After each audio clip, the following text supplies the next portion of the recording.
Hello, this is the Muffin Man, and welcome back to the Muffin Man Express. Today I'm doing a deck review because of the DLC, and this is my new Eastern Bloc deck. Now, I made 3 versions. There's very little changed in each version. What's really changed is the support and infantry tabs. Now, we're just going to go through this, and I'm going to explain why the Eastern Bloc deck is potentially the best deck in the game now. So let's look at our logistics. Nothing special here. In particular, it's the same as almost every other nation in the game, nation or coalition. I only have SPW-60s, which I usually don't. I usually have 1 fast transport CV card and then some infantry, which in this case I just have this, and there's a reason for that because of all the other things I bought, and I wanted to save money. So I got an FOB, right, and I got an MI8 Zop, and then I got a Kolos. The Kolos is really fast, 1700 liters of supply, 90 kilometers off-road, 150 on the road. It's just a really damn good supply truck. And then for the hard-to-reach areas, or the need for speed, I have the MI8 Zope. Goes 250 kilometers an hour, and it has a supply of 1500 liters of whatever the hell. So now we're going to move on to our infantry tab, and this is where it starts to get a bit interesting. We have the Commandosi, which are still Jesus after 2 games. You know, after the first 2 games, they're still Jesus. We have the Laika Pecta. This is some of the new DLC content. Specifically, the significant thing about these guys is they have an SMG, but they also have a recoilless rifle. It does 12 AP, 328 suppression, and it has 1225 meters of range. Now, for other units, as per se, it isn't a tank destroyer, really. This is more of an assistance unit, really. Like the Commandosi, you'd use these with the Commandosi, and these guys would, you know, stun any infantry or take out, you know. They outrange Zippos. Zippos only have a range of 1050 meters of napalm range, usually. Not usually, all of them do it. It's regardless. And these guys can kill them before they get into range. I mean, so that's a very useful thing. I mean, it's a dual purpose, really. So, there we go. Oh, these guys are only 1050. I thought these guys would be 1500, but apparently these guys have longer range, so they're Jesus Christ is basically that. And here is another DLC unit, the LSTR-40. We have the STG. They have an amazing rate of fire. They're elite. They have the Vampire of a range of 875, 70% accuracy, 24 AP power, and then they have the fucking Igla. I mean, these are FJB on crack cocaine. I mean, they're on steroids. These guys are beast support units. So, well, I just got some Conkers, you know. They're very useful. You always need some anti-tank infantry. Always useful. And then I have some reservist Schutzen. The reason why I have the reservist Schutzen and not the 10-point version, which is... let's try to find it. Sorry, give me a second. Somebody was just driving from my house. Anyways, the Zalenzinnik... I'm horrible with these pronunciations, but anyways, these guys, people might say, why don't we get them? They're only 10 points. But look at the speed. The road speed is 110, and then when you look at the reservist Schutzen, 150. Now, the reason why it's so important is that in the beginning, you just want to rush the fuck out of your enemy with helicopters, with fast transports. The only thing is that, I'm just using all fast transports. The only thing I transport in a helicopter is Conkers. So,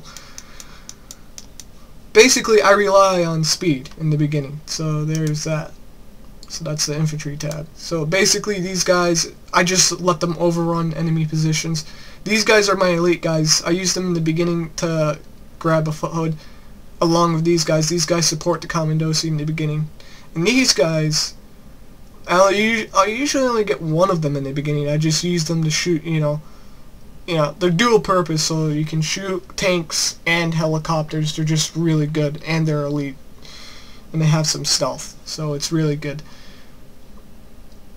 So there you go. There's the infantry tab. So on the support tab, we're going to start out the Danas. Now you're asking, why the hell do I buy Danas instead of this, the Ondava? Well, there's a lot of good reasons. The only thing that changes between the two is the fact that the Ondava can shoot at tanks or hard targets, and that the Ondava has a better dispersion rating. That's the only difference. Everything else is the same. You see?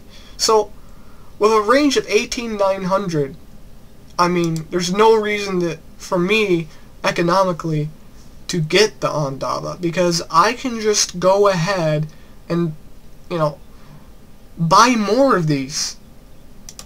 Look at that.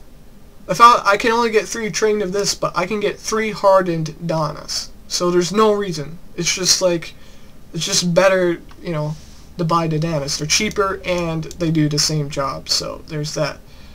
My next thing, which is a DLC unit, is the Cub M4. It's a Czech unit. It's an improvement over the Cub M, and it is Jesus Christ on tracks. Has 3 missiles. It's radar. So remember, always keep your radar off when you're using it. It's got a range on helicopters 2,800, but the most important thing is it's a jet killer. It has 4,550 range, 50 meters. It has an accuracy of 65%, HE power of 9, so if you hit it with 1 Igla, that thing's toast. It has a suppression of reload time is 30 seconds. I mean, it's really good. The only problem is the lack of missiles, so you have to, it's basically a buck M1, so just keep a supply truck by it and it'll kill shit for you. That's the entire idea. Now another DLC unit, even though we both know what it is, it's a Tunguska, albeit with a little less range, but it's still a Tunguska. So you always keep the guns off and it'll kill shit for you. You got nothing changed on the twin Gatling guns, but what changed was that the range is now 2,900 instead of what it could be. I mean, not what it could be, but what it is for the Tunguska M. So there's that. So that's my main helicopter killer right there. And now, on to the more the reasons as to why Eastern Bloc is starting to turn into the best, deck ever. We have the BM-27 Heat Cluster Core Stat, 3,500 range, 4,550 meters dispersion, 5 AP. So, it is basically a Smirch or a Mars, but with 5 AP. In fact, it's basically a Mars, except I think it has a better dispersion rating. It's relatively fast and has a good autonomy, so you don't have to worry about fuel for a while as you're shooting and scooting. And it allows you to counter battery shit tons of artillery. So it's a great ability. You can, you can guess where CVs are, you can counter arty, you can shoot a pocket of heavy tanks sitting in a forest, circle jerking. I mean, it's really good for you. So that is a must-have usually. But there's another must-have, and this really surprised me. I'm not sure if it's been like this forever. The BM-24 range 1,200, 250 dispersion, 450 rate of fire 5.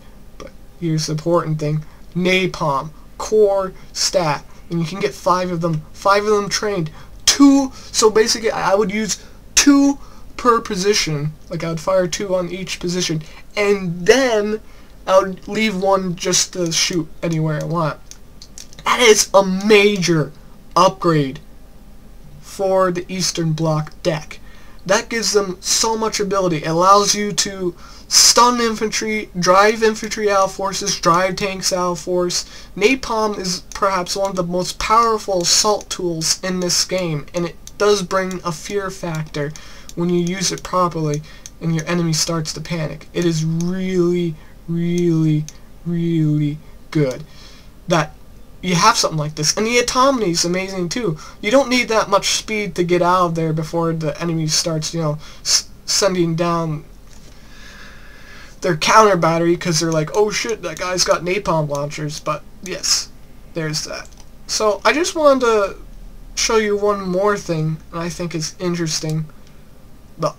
The RM-70. Now, personally, I do not think this is a good unit, and I wouldn't get it. The reason being 3 AP power. That isn't good. That means if you got an Abrams tank, you're not going to penetrate that at all.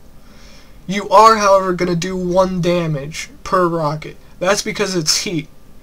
I'm pretty sure, yeah, it's AP, whatever the range. I'm pretty sure heat, regardless, gets 1 hit. I'm at 1, you know, 1 hit point taken if it hits. So basically, this thing depends on spam rather than quality, and I personally don't think it's that good. It'll certainly stun the shit out of stuff, though, so there's that. I just wanted to show you. So now onto the tank section. Now, everything you're about to see is new except for 1 card. So we're going to look. Here is the only thing that hasn't changed. The T-72 M1 Wilk. It's a great tank. It's cost effective. It is, you can just spam it. I mean, you can get like 3 tanks like within the first 10 minutes of the game. You'll have 3 tanks that do 50% accuracy, 30% stabilizer, and 18 AP. I mean, why not? But it's so economically efficient. I mean, that there's almost no point in getting the bigger tanks. So it has 700 autonomy, has 60 speed, which isn't too great. Usually you want your tanks to go 70, but in this case, since it's only 95 points, you can, you can be lenient about it. It's okay. So now, onto another 95 point tank with an 18 AP gun. It's T-72 M1M. It is in fact a better tank than the T-72 Wilk. So the gun's the same. In fact, I'm pretty sure it has more stabilizers, doesn't it? Yes, it has more stabilizer. It has the Severe ATGM, which is great. 50%, 22 AP power. That's just amazing, considering it's only 95 points. And then you just got a gun. And the armor ratings are basically the same. The only thing that's changed is 1 point in the side armor. That's 1 less than the Wilk, the side armor. Everything else is the same. So basically, you're going to be buying this tank if you're using the Eastern Bloc deck. It's got a better gun, and it's got an ATGM, and basically the same armor, and faster speed. So you buy this first, and then you have T-72 Wilks on reserve. I mean, good God, that's insane, isn't it? So now, I'm going to move on to the Twardy. The Twardy, my friends, is a beautiful tank. Oh yeah. Hey, can somebody cue in the porn music?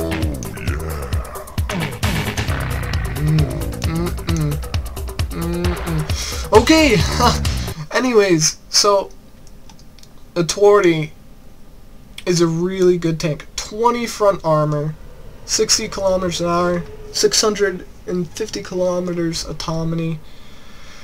It is just a beast of a tank. This can go up the Karamarashiki. This could go up against, all the modern tanks you're going to encounter. Not modern, but you know what I'm saying. All the high-tier NATO tanks you're going to encounter.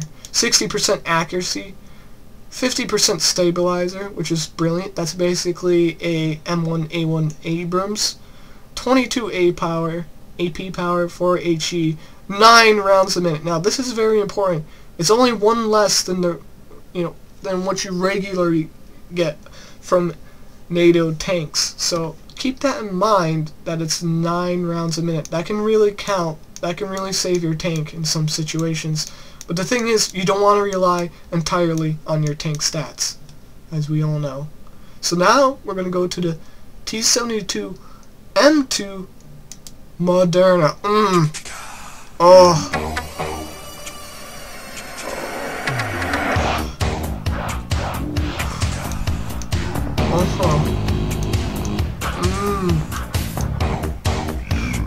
Whoa. Okay. So now that we're done looking at it, look at all that, all those ERA blocks. Oh yeah. You know what's interesting? I love how all the blocks are concentrated on the crew compartment instead of the back compartment. That's pretty interesting to notice. I think it's the same on the Twardy, right? No, the Twardy's got everything protected. It's cool. So look at this. So that's pretty cool to notice. The Sheks are very conscious about keeping their tank crew alive. Anyways, so we're going to look at this gun. We're going to notice 55% accuracy, 45% stabilizer, 23 AP power, 4 HE, 8 rounds a minute. Now, I'm going to go out there and say this is a worse tank than the Twardy, because the Twardy costs less and it has a better gun. It does have a better gun. The speed, it's a little faster, has a little more autonomy, has better armor, but I'm just going to go out there and say, regardless of all of that, the Twardy is just better because of its gun. And yes, this tank can take more hits, but just barely. It isn't that much of an improvement. The autocannon, yes, that is a big thing. I would have to say that is a pretty big game changer as to its ability, but it doesn't change the world. ATGMs are still gonna outrange this tank. I mean, it's about ability, not how sexy it is, isn't it? I mean, my reasons for liking the Twardy better is it has more availability, it has more fire rate, it has better accuracy and stabilizer, all whilst being cheaper. I really don't rely on survivability of tanks as much as other people, because I usually keep my tanks alive. I'm really good with them. I use them very well.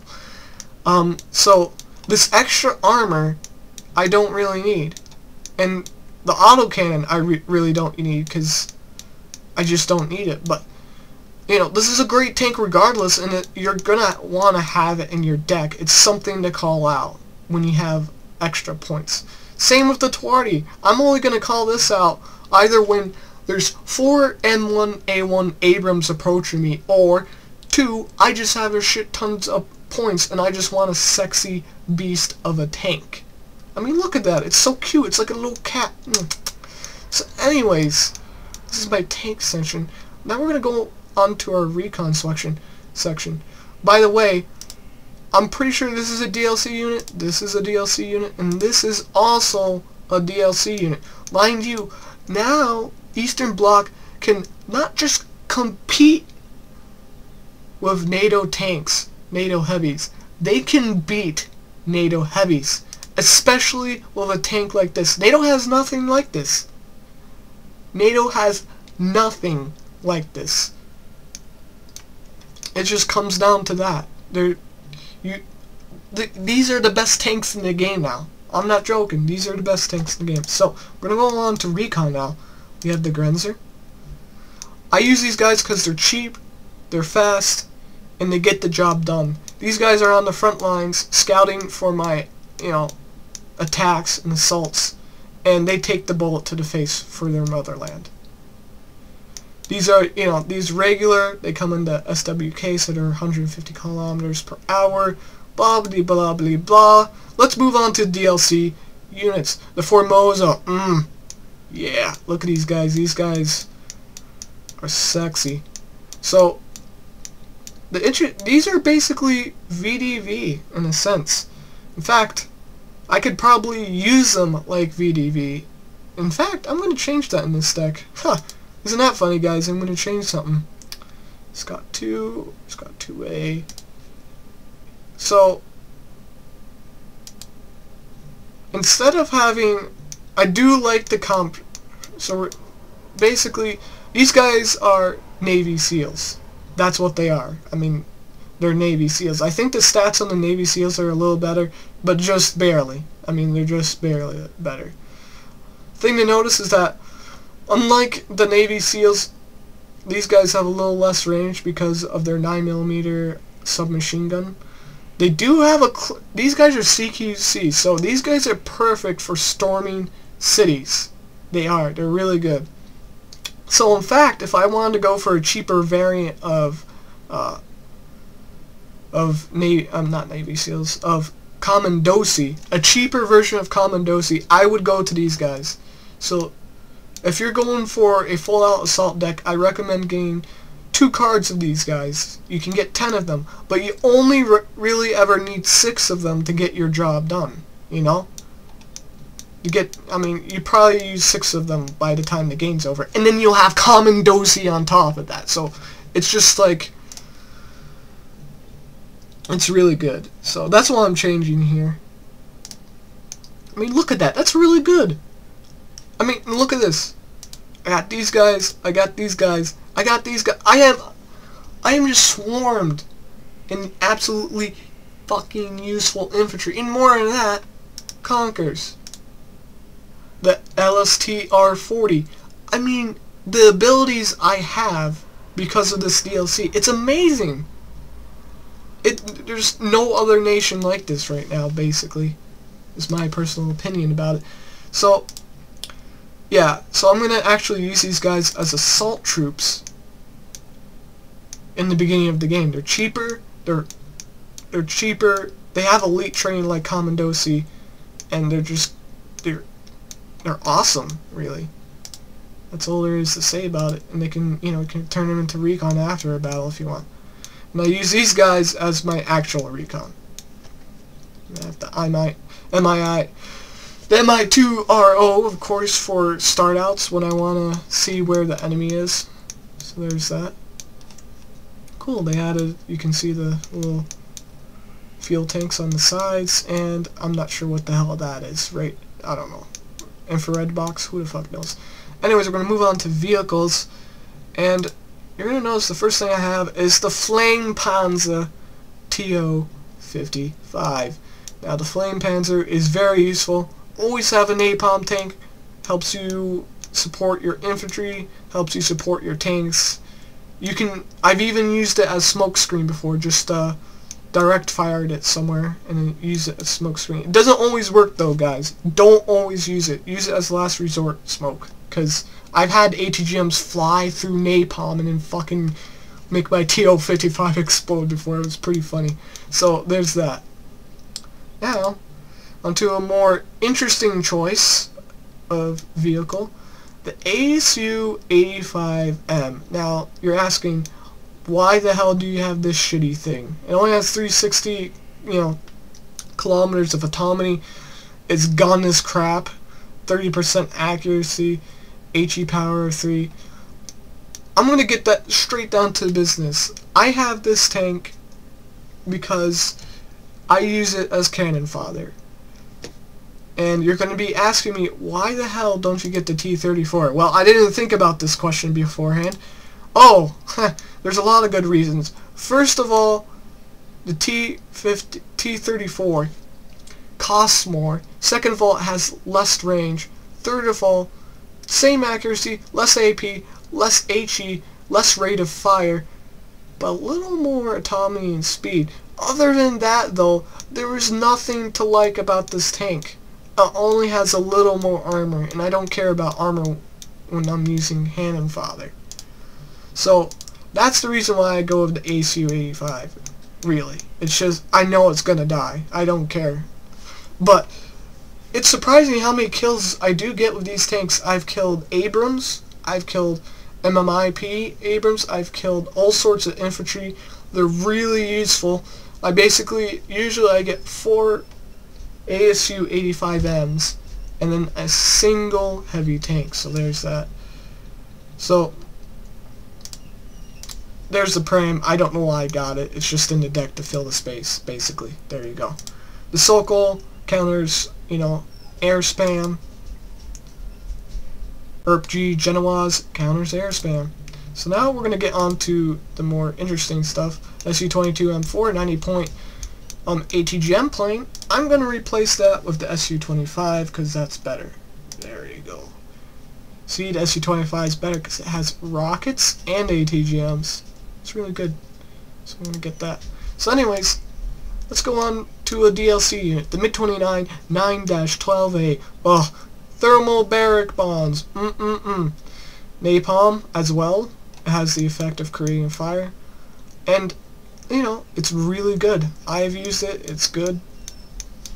It also has some infrared. 40% ECM, really good for a bomber of this type. Air detection, very good. 900 kilometers a second. Not second. Hour? Second, that would be insane. Holy shit. So, it's a bit costly for what it does, but I really don't rely on bombers anymore due to the fact that I have napalm launchers and cluster bomb launchers. Why do I need any good jets? So there's that. It's a good jet though. I like it. It's beautiful. It's great. And then I just have the MiG-29 interceptor. Everybody has this. So that's that. Personally, I believe this is the best deck now in the entire game, and if you guys believe otherwise, tell me in the comments below. I'm interested to see your opinions on this. It's better because you have so much shock infantry. You almost have infinite shock infantry. You have infantry ATGMs. You have infantry Iglas. And then on top of that, you got Tunguskas. You got the Cub M4, which is a Buck M1. You got all the abilities of Russia with the convenience of cheap tanks and amazing shock infantry. So that's that. I'll see you, and this is the Muffin Man going out.